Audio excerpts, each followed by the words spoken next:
নমস্কার। আজকে আমরা জানব ভারতের নতুন সেনাশক্তি জোরাওয়ার লাইট ট্যাঙ্ক সম্পর্কে।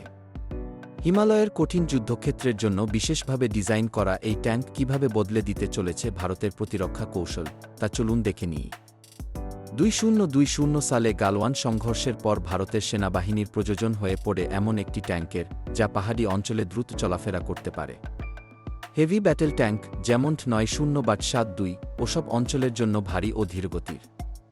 সেই চাহিদা পূরণেই আসছে জোরাওয়ার। নামটি নেওয়া হয়েছে মহারাজা জোরাওয়ার সিংয়ের নাম থেকে, যিনি লাদাখ অভিযানে বিখ্যাত।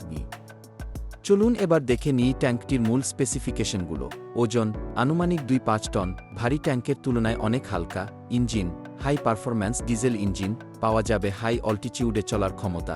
টপ স্পিড 70 কিমি ঘন্টা সড়ক পথে, 40 কিমি ঘন্টা offroad. Armament 105 mm cannon, automatic loader সহ, coaxial machine gun, remotely operated weapon system, crew protection, modular armour, rocket ও মাইন প্রতিরোধক ব্যবস্থা। কি মোবিলিটি, উচ্চমানের সাসপেনশন ও ট্র্যাক সিস্টেম, পাহাড়ে ও নদী পারাপারে কার্যকর।